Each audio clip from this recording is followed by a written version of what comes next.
Hello everyone. तो आज हम फिर से आ गए हैं आपके लिए एक और इंग्लिश की वीडियो लेकर, जिसमें हमने पहले भी एक वीडियो कर रखी है जिसमें हमने 2021 के 2020 के सेकंड पार्ट के सिनोनिम्स कर रखे हैं। तो अगर आपने वो वीडियो नहीं देखी तो आप उसे प्लेलिस्ट में जाकर देख सकते हैं, और ये उसी का सेकंड पार्ट है। और इसी के साथ इस दोनों वीडियो के साथ मिला के हमने वो कैब जो है CDS, सॉरी राइटिंग में थोड़ा साफ कर देता हूँ। CDS की जो पूरी वो कैब है वो हमने कर ली है 2020 के सेकंड की, क्या वो कैब, ठीक है। तो ये 2020 की कंप्लीट वो कैब हमारी पूरी हो चुकी है। और आपको पता है कि ये सारे जो भी SSC है, UPSC है, या फिर एयरफोर्स XY है, नेवी SSR है, ये सब रिपीट करते हैं ऐसे ही इससे, या फिर CGL के जो प्रीवियस ईयर वो कैब के क्वेश्चन है, ये FCAT है। तो इसीलिए ये इम्पोर्टेंट हो जाते हैं आप सब के लिए। और मैं आई होप कि आपने पुरानी वीडियो के नोट्स बनाए होंगे और उसे रिवाइज भी कर रहे होंगे, तो इन्हें भी आप उसी नोट्स में ऐड कर लीजिए, ये आपके लिए बहुत ही बेनिफिशियल रहेंगे। तो बिना किसी देरी के हम शुरू करते हैं क्वेश्चंस को करना। तो ये क्वेश्चन है हमारे पहले क्वेश्चन से शुरू करते हैं। ये पहला क्वेश्चन है, the archaic thinking leads to unfounded beliefs. Unfounded beliefs को किसी तरह की थिंकिंग है, ये आर्केक का मतलब हमें पता करना है, हमें नहीं पता, क्योंकि हम यहाँ पे याद करने से ज़्यादा इसे समझने पे ध्यान देंगे कि हम कम से कम याद करके ज़्यादा से ज़्यादा वर्ड्स को किस तरह करेक्ट कर पाएँ, ठीक है। तो archaic thinking leads to unfounded beliefs. Unfounded beliefs मतलब बिलीव्स मतलब कि जो पुराने ख्याल आते हैं, ठीक है। अनफाउंडेड बिलीव्स का मतलब तो विश्वास होता है, पर अनफाउंडेड बिलीव जो पुरानी तरह के सुपरस्टिशंस बोल सकते हैं आप, जिनका कोई सेंस नहीं बनता। क्या बोल सकते हैं इन्हें अनफाउंडेड बिलीफ को? सुपरस्टिशंस, अंधविश्वास, ठीक है। ये स्पेलिंग सुपरस्टिशंस, ठीक है। इसे भी आप वर्ड लिख लीजिए, मैं आपको एक सेकंड साफ लिख के दिखा देता हूँ। ये वर्ड है आपका सुपरस्टिशन, SUPERSTI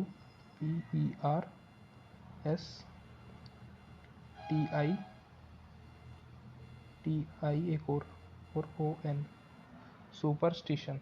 इसका मतलब होता है अंधविश्वास, और ये अनफाउंडेड बिलीव्स का ही एक तरीके से सिनोनिम है, ठीक है। तो अंधविश्वास किस तरह की होती है? एंटिक्वेटेड। एंटीक तो मतलब पुराना हो सकता है, पर एंटिक्वेटेड मतलब ये तो पुराने के लिए यूज़ नहीं होगा, ठीक है।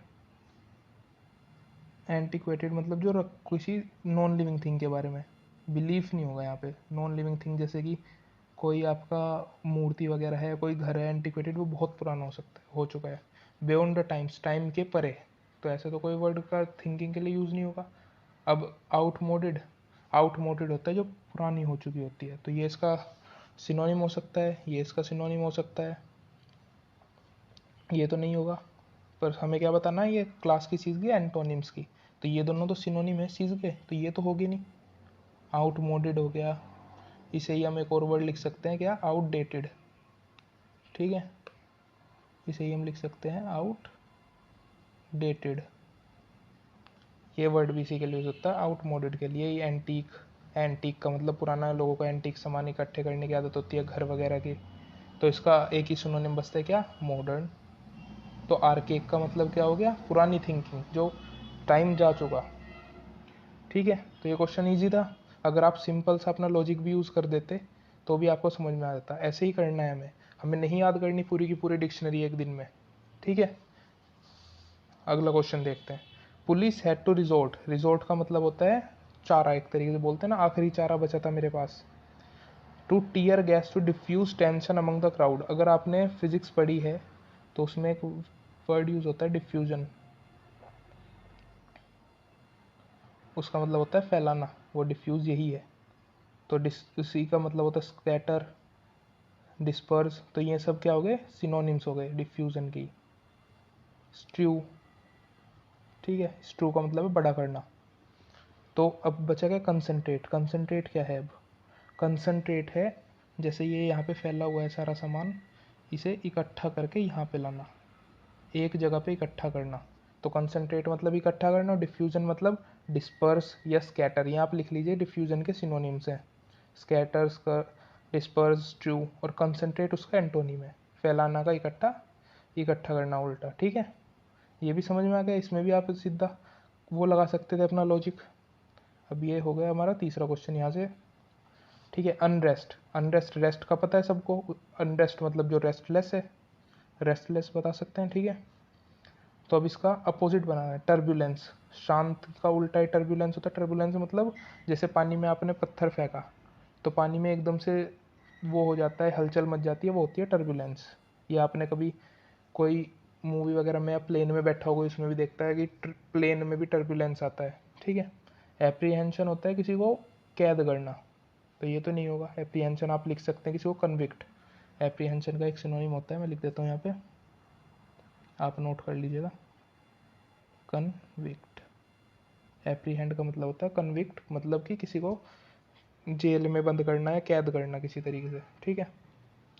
तो अनरेस्ट इन सम पॉकेट, वैसे तो और कुछ पढ़ने की ज़रूरत ही नहीं है।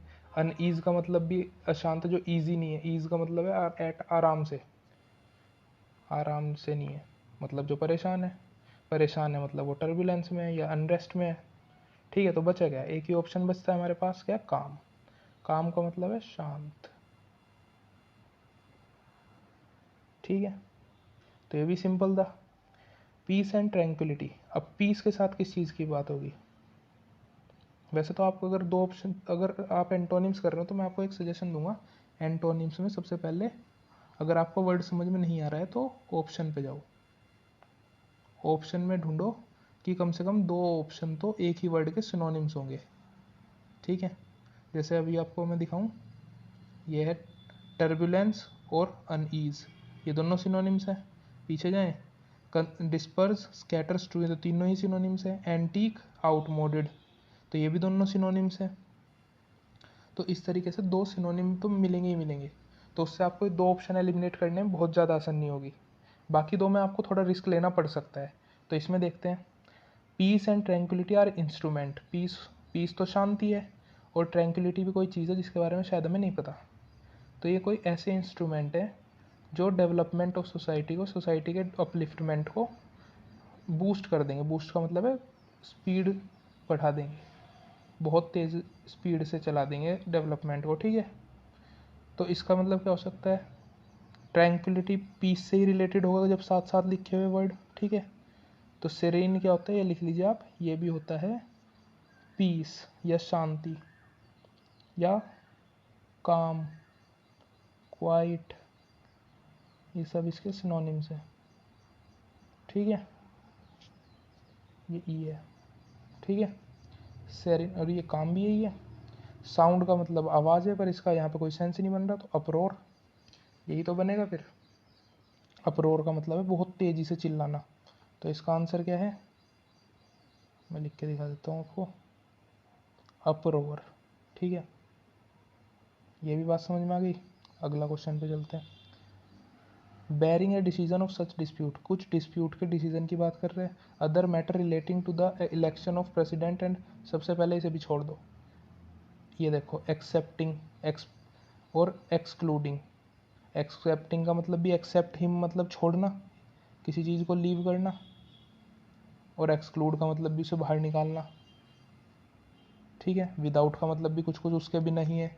तो बचेगा इंक्लूडिंग। अगर आपने क्वेश्चन पढ़ा भी नहीं तब भी आप बिना ऑप्शन, सिर्फ ऑप्शन ऑप्शन से कर रहे हो, तो इसीलिए आपको याद करने की ज़रूरत नहीं है हर चीज़, ठीक है। बाकी आप क्वेश्चन पढ़ सकते हो। बेरिंग, बेरिंग का मतलब है रोकना, हिंडर करना, ये आप और सिनोनिम लिख लो इसके, ये तीनों तो हैं। हिंडर करना, ऑब्स्ट्रक्ट करना, ठीक है। ये भी इसके सिनोनिम्स हैं। तो इसका आंसर क्या है, इंक्लूडिंग, ये इसका आंसर है, ठीक है। ये क्वेश्चन भी इजी लगा। तो अब अगला क्वेश्चन देखते हैं कि his speech was full of emotions and it was an extempore. अब एक्सटेम्पोर क्या होता है, ये एक स्पीच का टाइप होता है, ये आपको याद करना चाहिए। जो स्पीच आपने अनप्रिपेयर्ड दी हो, ठीक है। मतलब आप प्रिपेयर नहीं थे, इसका लिख लीजिए आप अनप्रिपेयर्ड, अनप्रिपेयर्ड स्पीच, ठीक है। आप इसे लिख लेंगे, या अनरिहर्स्ड भी इसी का सिनोनिम्स है, ठीक है। तो इसका एंटोनिम क्या हो, जो प्रिपेयर है, ये तो सिंपल सी बात है। तो एक्सटेम्पोर क्या होता है, अनप्रिपेयर्ड स्पीच, जो आपने स्पीच दी, मतलब आपको अचानक से बुला लिया, आपने कोई प्रैक्टिस नहीं की, कुछ नहीं पता, बस जाके स्पीच दे दी, तो वो स्पीच को क्या बोलते हैं हम, एक्सटेम्पोर। ठीक है, ये एक्सटेम्पोर ये वाला। ठीक है, आगे चलते हैं। अब ये क्या है, the teacher asked her student to understand the ensuing problems and address them suitably. तो टीचर ने कहा बच्चों से कि समझो प्रॉब्लम्स को और एड्रेस देम सुटेबली। तो कौन सी प्रॉब्लम हो सकती है, तो इसका मतलब होता है ये जो कि कौन से रिजल्ट, एंसुइंग का मतलब है जो रिजल्टिंग प्रॉब्लम्स है, मतलब तुमने कुछ काम एक्सपेरिमेंट कर रहे हैं, मतलब आप लगभग, क्योंकि मैं साइंस का बच्चा हूँ तो मुझे आइडिया है कि साइंस लैब में जो एक्सपेरिमेंट करते हो आप, उसमें अगर कोई प्रॉब्लम होगी तो प्रॉब्लम कब होगी, जब आपने कुछ एक्सपेरिमेंट में गलती करी होगी तो आपका जो रिजल्ट आया वो गलत आया। तो एंसुइंग प्रॉब्लम है जो रिजल्टिंग प्रॉब्लम्स है, रिजल्टिंग। ठीक है, तो अब सब्सिक्वेंट जो आने वाला है तो ये भी सिनोनिम हो गया, कॉन्सिक्वेंट भी उसी का सिनोनिम हो गया। एनसूट अलग वर्ड है, ये तो पॉलिटी से रिलेट करता है आपका वर्ड। ठीक है, तो बचा क्या, रेट्रोस्पेक्टिव। अभी एक पीछे आपने कुछ दिन पहले सुना होगा कि कोई टैक्स वाले इशू में रेट्रोस्पेक्टिव टैक्स लगाने की बात कर रही थी सरकार। रेट्रोस्पेक्टिव टैक्स कंपनीज पे, मोबाइल कंपनीज पे जो आइडिया और वोडाफोन है, तो वो क्या था, मान लो यहाँ पे हम इस डेट में आज, मतलब कि अब से 2 महीने पहले टैक्स लगाया गवर्नमेंट ने, वो टैक्स तो आप दोगे ही। ठीक है, कि नया टैक्स लग गया, अब से जो भी टाइम लाइन चलेगी उसमें आप टैक्स दोगे। पर पुराने जो टाइम था जिसमें वो टैक्स नहीं था, उस टाइम का भी टैक्स आपको देना पड़ेगा। कि जैसे मान लो आप एक कार चला रहे हो, कार के जो कार चला रहे हो आपने 2019 में कार खरीदी, तो 2019 के बाद जो भी उसका पेट्रोल का खर्चा है वो तो आप ही दोगे, क्योंकि आपकी कार है। अब अगर गवर्नमेंट कोई ऐसी पॉलिसी ला दे कि अगर वो कहे कि 2018 में जितनी कार चली है उसका भी पेट्रोल का पैसा आपको ही देना पड़ेगा, क्योंकि उस टाइम वो कार आपकी थी नहीं, पर पेट्रोल का पैसा आपको देना पड़ेगा। तो मतलब कि जो टाइम लिमिट से पहले का काम टैक्स है वो रेट्रोस्पेक्टिव है। तो ये तो रिजल्टिंग है, तो रिजल्टिंग का उल्टा क्या, जो पहले का है, रेट्रोस्पेक्टिव। ये आपको वर्ड आप लिख लोगे तो आपके लिए अच्छा रहेगा, ये याद करने के लिए इंपॉर्टेंट वर्ड है। ठीक है, आगे चलते हैं। ये क्या है, एलिगेशंस। एलिगेशन पहला वर्ड तो ये एलिगेशन। एलिगेशन क्या होते हैं, आरोप जो लगाते हैं ना। मैं इसे लिख देता हूँ कि कोर्ट में जैसे आप पे इल्ज़ाम लगा है कि आप एक्यूज हो इस चीज़ के लिए, तो वो एलिगेशंस होते हैं। ठीक है, तो all the allegation against the actor were expunged by the committee of inquiry.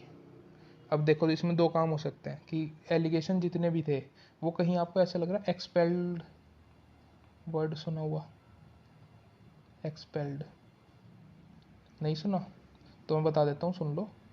Expelled का मतलब है बाहर निकाल देना, तो एक्सपंज का मतलब है उस चीज़ से बाहर निकाल लेना। तो इंक्वायरी ने क्या किया, जितने भी एलिगेशन है वो एक्टर के खिलाफ, उन सबको एक्सपंज कर दिया, मतलब ख़त्म कर दिया। तो इसका सिनोनिम क्या होगा, rejected, got rid of. Got rid of का मतलब क्या होता है, रिड ऑफ का मतलब है उससे छुटकारा।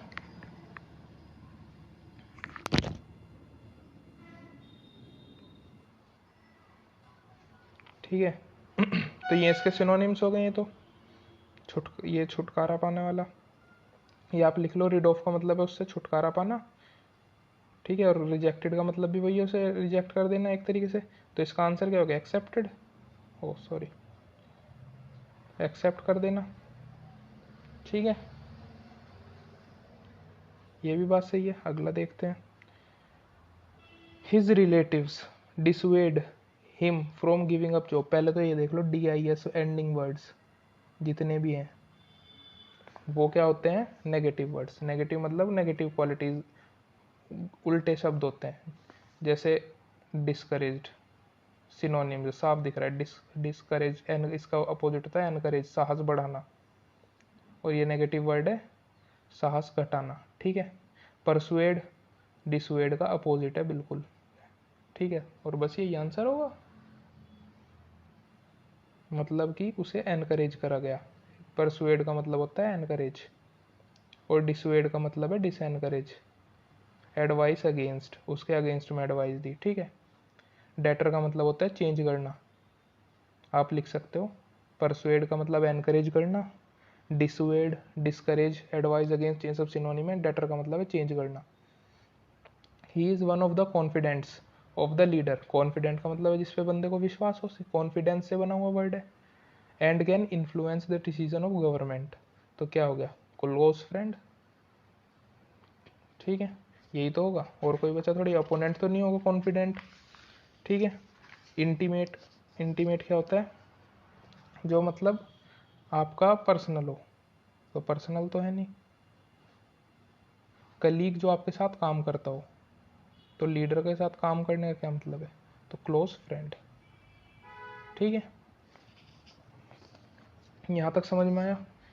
तो अगर आप ऐसे टेक्निक से दिख जाते हो तो आप बहुत ही आसानी से कर सकते हो। कम से कम अगर मान लो आपके 10 क्वेश्चंस भी आए किसी एग्जाम में एंटोनिम्स के, तो एंटोनिम्स के इस ट्रिक से आप 60% कर सकते हो आराम से। किस ट्रिक से, कि आपको कुछ नहीं देखना, सीधा सीधा जाके पहले ऑप्शन पढ़ लो। ये है सेरेन, सेरेनिटी मतलब शांत, काम, तो दो ऑप्शन तो यहीं एलिमिनेट हो गए, क्योंकि दो सिनोनिम्स तो हो नहीं सकते।